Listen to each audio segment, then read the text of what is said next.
Hi guys. Higher single door நான் inverter model fridge. இதில் என்னென்னா சுத்தமாக கூலிங்கே வரல, கம்ப்ரஸர் ஓடுற சவுண்டும் கேட்கல அப்படின்றாப்புல.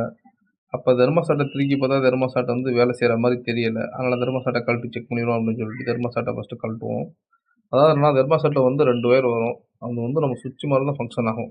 கூலிங் வந்துச்சுன்னா ஆஃப் ஆகு, கூலிங் இல்லைன்னா ஆன் ஆகுன்னு ஃபங்க்ஷன் இது. இது வந்து ஃபங்க்ஷன் ஆகாத மாதிரி தெரியுது. அதனால் இந்த 2 தெர்மோஸ்டாட்டில் உள்ள 2 ஒயரையும் டேரெக்டாக லூப் கொடுத்துட்டு நம்ம செக் பண்ணி பார்த்துடலாம். அதாவது டைரெக்டாக லூப் பண்ணி கொடுத்துட்டா கம்ப்ரஸர் வந்து டைரெக்டாக ஸ்டார்ட் ஆயிரும். இது நான் இன்வெர்ட்டர் மாடலாக இருக்கிறதால. அதனால் இப்போ லூப் கொடுத்தாச்சு, ஆன் பண்ண போகிறோம் பாருங்கள். ஆன் பண்ணோடனே கம்ப்ரஸர் எடுத்துருச்சு.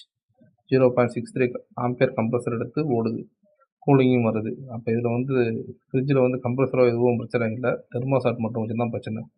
இது வந்து ஃபீலர் பல்ப் தெர்மோஸ்டாட் மாதிரி அதில் உள்ள பைப்பு, இந்த மாதிரி பைப்பில் போகிற கேஸ் வந்து ரிலீஸ் ஆச்சுன்னா அந்த தெர்மோஸ்டாட் வந்து ஃபங்க்ஷன் ஆகாது.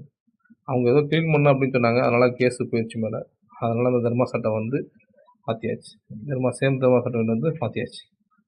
தெர்மோஸ்டாட்டு பிரச்சனையாக இருக்குது. அதனால் என்ன பிரச்சனைனா கம்ப்ரஸர் சுத்தமாக ரன் ஆகாதால் கூலிங் வரவே இல்லை.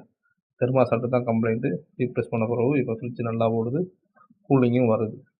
Okay, thank you guys.